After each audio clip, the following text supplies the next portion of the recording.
আপনি কি জানেন পৃথিবীতে এমন একটা জায়গা রয়েছে যেখানে একটা অদৃশ্য প্রাচীর রয়েছে, বলতে পারেন ইনভিজিবল ওয়াল, যা কোনো প্রাণী, পাখি বা মাছ অতিক্রম করতে পারে না।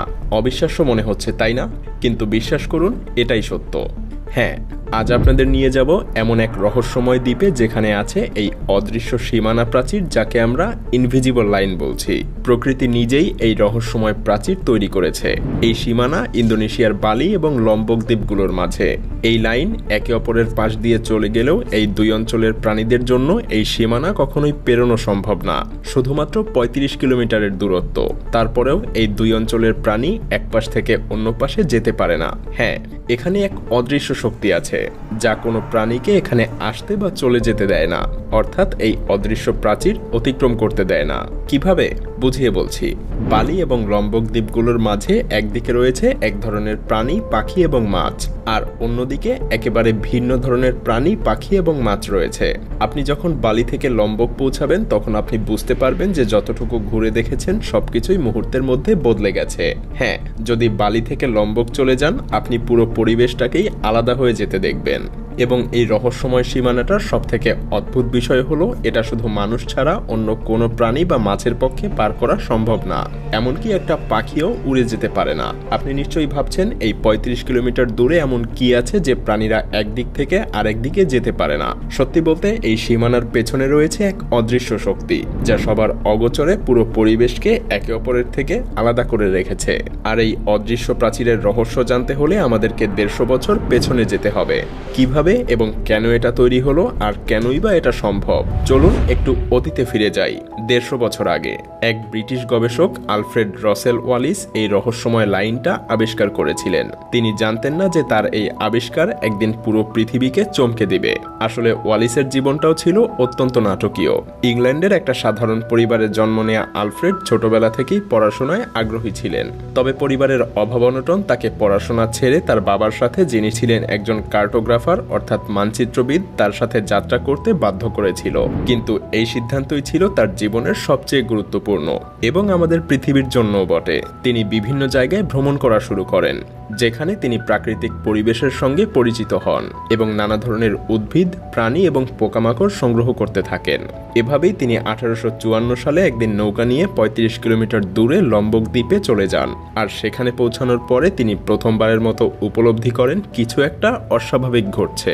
এখানে তিনি এমন সব প্রাণী দেখেন যেগুলো তিনি আগে কখনো দেখেননি। কোমোডো ড্রাগন, ক্যাঙ্গারু, কোয়ালা, এমন সব অদ্ভুত প্রাণী। এইসব প্রাণীগুলো কোথা থেকে এসেছে? কেন তারা বালি বা অন্যান্য দ্বীপে নেই? ওয়ালিস আর তার সঙ্গীরা বেশ অবাক হয়ে যান। এখানে তার কাছে এক বড় প্রশ্ন এসে দাঁড়ায়, কেন এই দ্বীপে এত বিচিত্র প্রাণী বসবাস করে? কিছু একটা শক্তি কাজ করছে, এটা সে বুঝতে পারছিল। তবে এই রহস্যময় পরিস্থিতি তাকে ভাবিয়ে তোলে। কিন্তু সমাধানটা আসতে আরো কিছুদিন সময় লাগে, এবং সেই সময়ের মধ্যে তাকে এমন এক অদ্ভুত রোগে আক্রান্ত হতে হয় যা তাকে এক জায়গায় বিশ্রাম নিতে বাধ্য করে। আর সেই বিশ্রামের সময় এই রহস্যময় লাইন সম্পর্কে তার মস্তিষ্কে প্রথম একটা অসাধারণ ধারণা আসে, এবং এই ভাবনাই ছিল তাকে পৃথিবী জুড়ে অবিস্মরণীয় করে তোলার পথে প্রথম পদক্ষেপ। ওয়ালিস যখন তার বিশ্রামে ছিলেন তখন তার মনে অদ্ভুত চিন্তা আসলো। তিনি বুঝতে পারলেন এখানে যা ঘটছে তা কোনো সাধারণ বিষয় না।